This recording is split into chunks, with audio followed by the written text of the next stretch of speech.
Whoops. I slid. Okay. So I think now I've got my freaking phone fixed so it won't cut me out. Okay, so now that we are done checking the truck on the outside, after you check, all the hoses, the suspension, the tires, all that jazz, we're going to check the inside now. So we're going to we check the lights and everything, see they're all working. We're going to turn off the haphazard lights here. Okay, we're going to check the left. So that one's blinking, and if you look down the side, that one's blinking. Now we're going to check the right.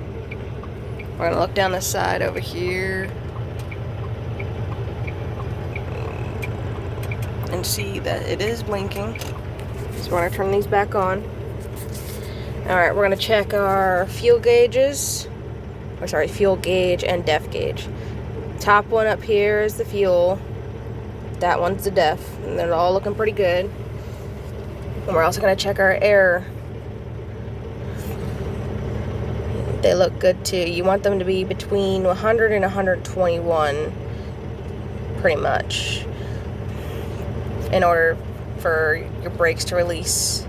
So you got the tractor and then you got the trailer. Now the trailer I released already since I'm already hooked up to it.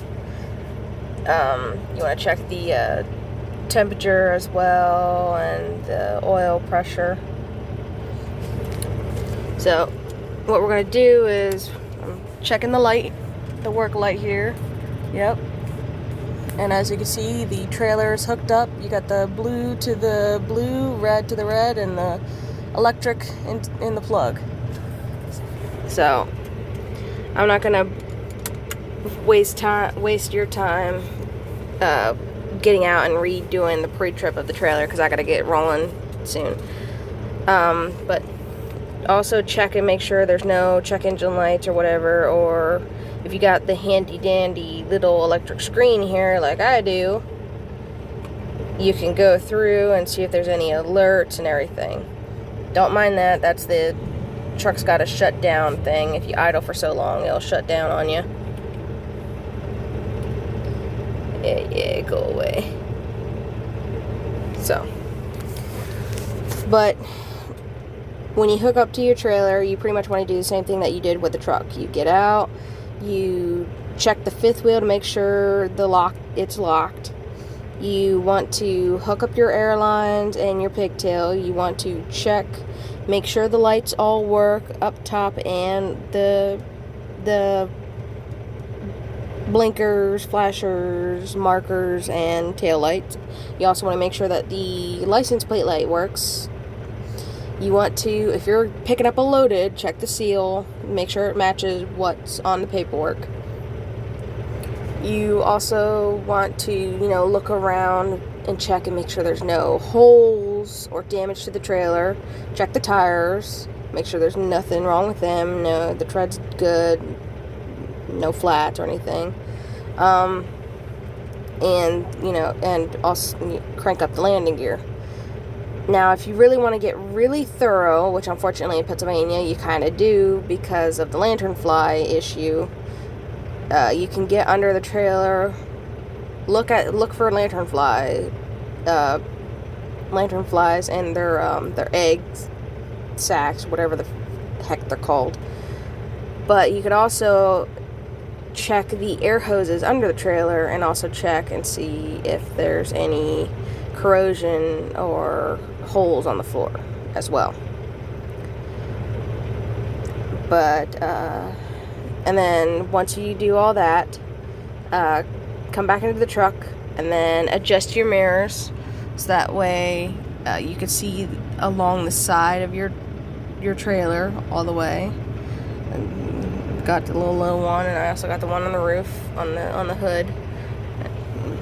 But yeah, adjust your mirrors and then adjust your seat and everything to make sure that you can, drive. Now, the steering wheel, you should not have more than, I believe I want to say the correct term is 10 degree of play. I know it's 10 something, but I think it's degree of play.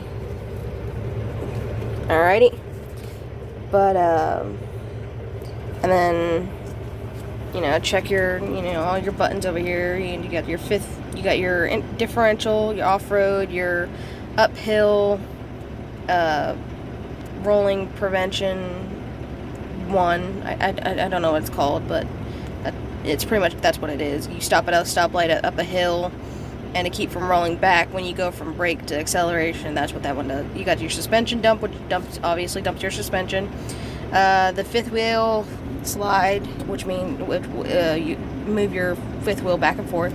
Then there's the fifth wheel lock, unlock, and parked regen. Now, those who do not have DEF, this is not really one that you'll really need to bother with, because if I remember,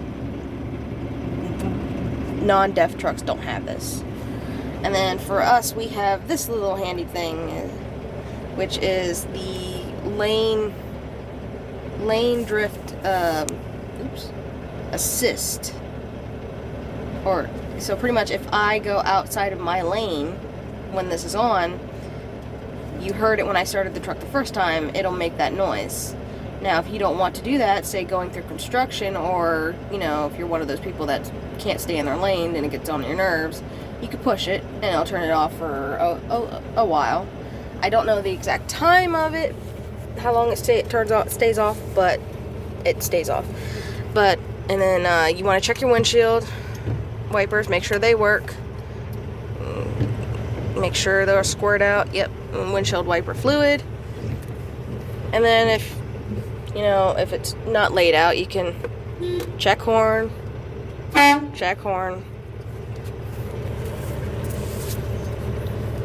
And that's pretty much it when it comes to pre-tripping a truck. Now, I will say this, there are different trucks. Everyone knows there's different trucks, and so there's probably bound to be different things about trucks and different added things.